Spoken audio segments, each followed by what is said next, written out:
തിരുവനന്തപുരം നാരായണചിറയിൽ ഭാര്യയെ കഴുത്തറുത്ത് കൊന്നതിന് ശേഷം ആത്മഹത്യ ചെയ്ത സുരേഷിന്റെ മൃതദേഹം തമിഴ്നാട്ടിൽ നിന്ന് കേരളത്തിലെത്തിച്ചു. തമിഴ്നാട്ടിലെത്തിയ സുരേഷിന്റെ ബന്ധുക്കൾ മൃതദേഹം തിരിച്ചറിഞ്ഞു. സംശയരോഗത്തെ തുടർന്നാണ് ഹസീന ബീവി, അതായത് സ്വന്തം ഭാര്യയെ മക്കളുടെ മുന്നിൽ വെച്ച് ഭർത്താവ് സുരേഷ് കഴുത്തറുത്ത് കൊലപ്പെടുത്തി.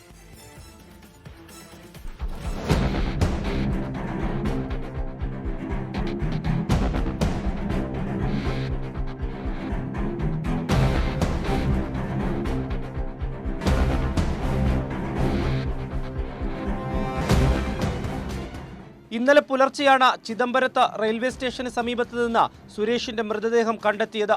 ട്രെയിനിടിച്ച മൃതദേഹം തിരിച്ചറിയാൻ കഴിയാത്ത നിലയിലായിരുന്നു. തമിഴ്നാട്ടിലെത്തിയ ബന്ധുക്കൾ മൃതദേഹം ഇന്ന് തിരിച്ചറിഞ്ഞു. പോസ്റ്റ്മോർട്ടം നടപടികൾക്ക് ശേഷം മൃതദേഹം നാട്ടിലെത്തിക്കും. ഭാര്യ ഹസീനയോടുള്ള സംശയമാണ് സുരേഷിനെ കൊലപാതകത്തിലേക്കും തുടർന്ന് ആത്മഹത്യയിലേക്കും നയിച്ചതെന്നാണ് പോലീസിന്റെ നിഗമനം. ബാലരാമപുരത്ത് ഉപേക്ഷിച്ച നിലയിൽ കണ്ടെത്തിയ സുരേഷിന്റെ കാറ് ഫോറൻസിക് പരിശോധനയ്ക്ക് ശേഷം മണ്ണന്തല പോലീസ് സ്റ്റേഷനിലെത്തിക്കും. പ്രതി മരിച്ച സാഹചര്യത്തിൽ ഉടൻ തന്നെ കേസുമായി ബന്ധപ്പെട്ട റിപ്പോർട്ട് മണ്ണന്തല പോലീസ് കോടതിയിൽ സമർപ്പിക്കും.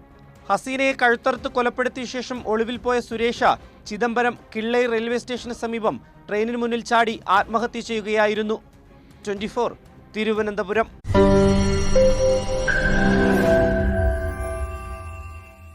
ലോകത്തെവിടെയായാലും ഏത് സമയത്തും 24 വാർത്തകളും ഓഗ്മെന്റഡ് റിയാലിറ്റി പാക്കേജുകളും എക്സ്പ്ലെയിനറുകളും വിശദമായി കാണാൻ ഞങ്ങളുടെ യൂട്യൂബ് ചാനൽ നിങ്ങൾക്ക് സബ്സ്ക്രൈബ് ചെയ്യാം.